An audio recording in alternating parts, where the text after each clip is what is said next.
Let us discuss about thermodynamic state, or simply we will call it as state. It is the condition of a system as defined by the value of the properties of a system. State is a condition of a system. That condition can be defined or represented by the value of the properties of a system. You can have a look at state, you can have a look at the diagram here.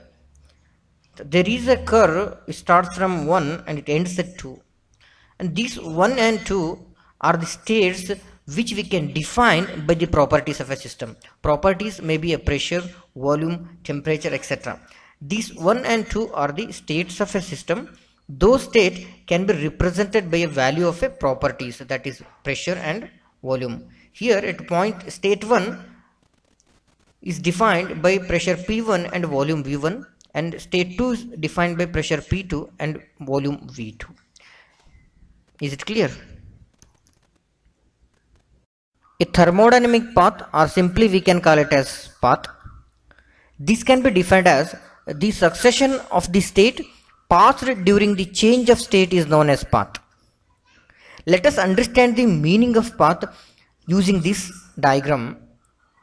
In this diagram you can observe here a thermodynamic system moved or changed its state from state 1 to state 2. In moving from state 1 to state 2, a thermodynamic system has to cross number of intermediate states.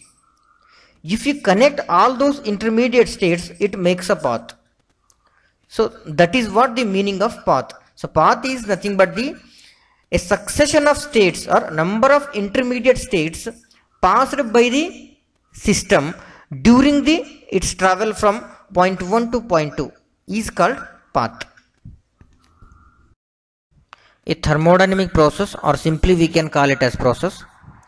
In last slide we had a discussion on path. Path is nothing but a succession of states passed by the thermodynamic system, we can call it as path. When such path is completely specified, then the change of state is known as process. That means that when you want to call a path as a process, it should be predefined, or a predefined path we can call it as a process.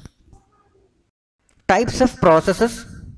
Let me start with reversible process. The process in which both system and surrounding return to its original position is known as a reversible process.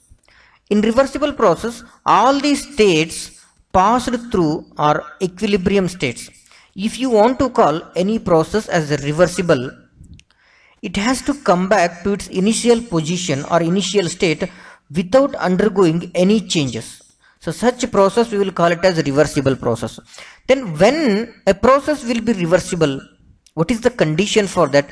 If you want any process as reversible, then whatever the states passed through by the system should be equilibrium states. Then only a process can become reversible. You can have a look at this diagram here for reversible process. See, a system is undergoing change from state 1 to state 2. So between the state 1 to state 2, there are so many intermediate states which a system has to cross. If you want a system to come back to its initial position 1, then whatever the states which are passed during this travel of 1 to 2, all these intermediate states should be equilibrium states. Then only a system will come back from 2 to 1 again. Such process we will call it as reversible process. Example for such processes is elastic deformation of a solid. If a deformation of a solid is in elastic limit, again the solid will come back to its initial position. Once if you stretch any solid body within its elastic limit, again it will come back to its initial position 1. So such process we will call it as reversible process. In previous slide we had a discussion on what do we mean by reversible process. If you can understand what do we mean by reversible process, then it will be very easy to understand about the irreversible process, because it is completely opposite of that.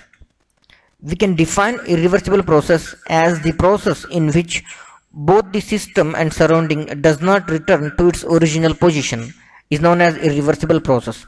In reversible process, system will return back to its initial position without undergoing any changes. But in irreversible process, a system will not come back to its initial position. So you can have a look at this diagram here for irreversible process. As in this diagram, a system has moved from initial position 1 to 2, and again it couldn't come back to its initial position 1. Instead of this, it underwent change in the state of 2 dash.